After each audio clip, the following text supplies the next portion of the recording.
मतलब मांग से ज्यादा उपलब्धता है, तो फिर ये किसानों की जो लाइनें हैं, ये बिल्कुल सही आंकड़े हैं। इसी प्रकार कोई आंकड़ा छुपाया नहीं गया। 3-3 दिन तक लाइनें लगाकर बैठे हुए थे एक साथ माना कोई किसान आ गया, 50 किसान आ गए तो लाइन ही लगेगी।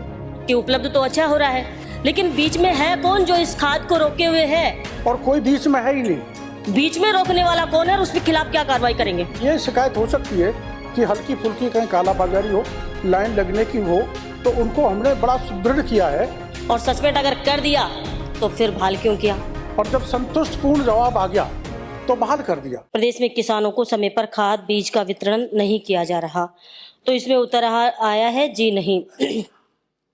मैं कहना चाहूंगी कि ये जो उत्तर है वो असत्य है, क्योंकि अगर ये उत्तर आपने सही दिया है और इसमें अनुपात के रूप में आपने दिया है कि मांग है 24.43 मैट्रिक टन और उपलब्धता 27, मतलब कि 27.93 उपलब्धता मैट्रिक टन है यूरिया की, और डीएपी की 8.33 और 8.30 उपलब्धता और 8.33 मांग।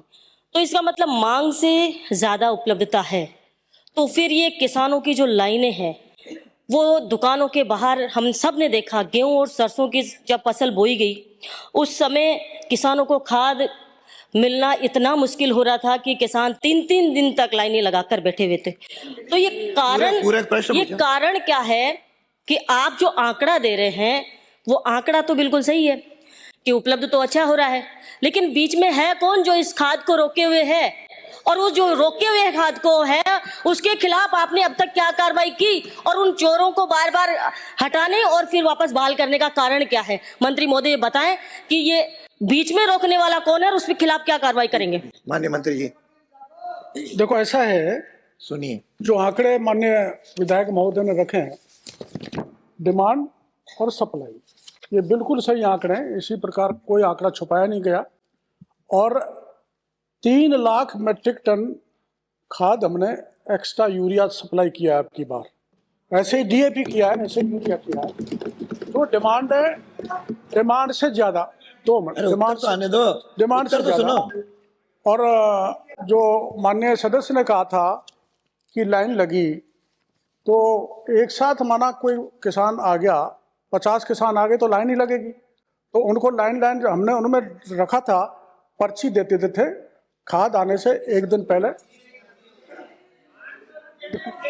अरे श्रवण कुमार, माननीय आपका अनुमति नहीं है।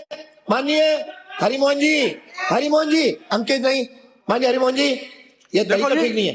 हरिमोहन जी आपका उत्तर, पूरा प्रश्न का उत्तर ही नहीं आने दे रहे हो।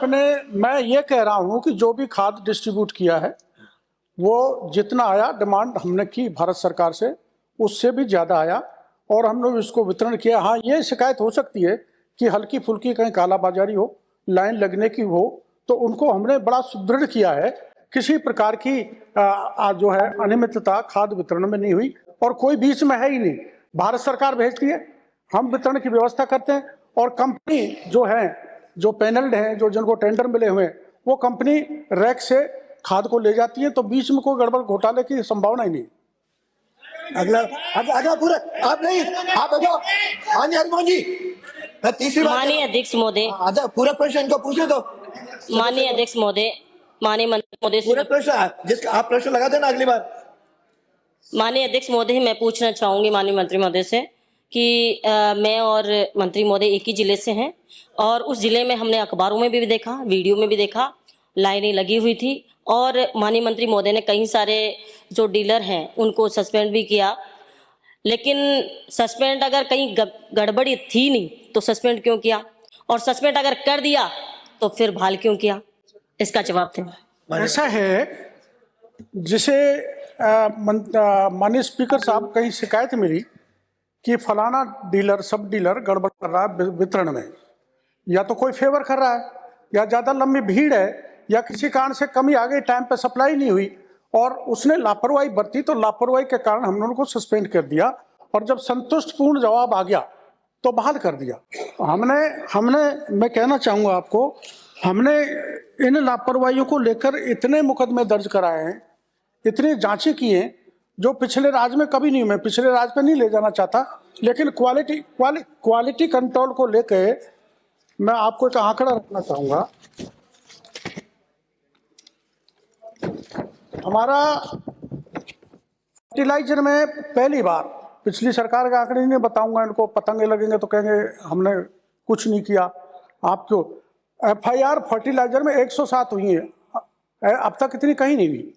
सीड में एक भी इन्होंने नहीं कराई, हमने 5 कराई है। पेस्टिसाइड में 1 कराई है। निरीक्षण 11,938 निरीक्षण किए गए हम स्पीकर साहब पूरे राजस्थान में, और 605 को कारण बताओ नोटिस दिया है। 178 लोगों के लाइसेंस सस्पेंड किए, जांच के बाद कुछ के बहाल हो गए, कुछ अपील में चले जाते हैं, कोई हाईकोर्ट से ले आते हैं, तो ये कारण है। और लाइसेंस टर्मिनेट किए 46 लोगों के, और पुलिस द्वारा गिरफ्तारी हुई है 28 लोगों की, और कोर्ट में चालान पेश हुआ है 16 केसों में, कोर्ट में अग्रिम जमानत हो गई 21 केसों में।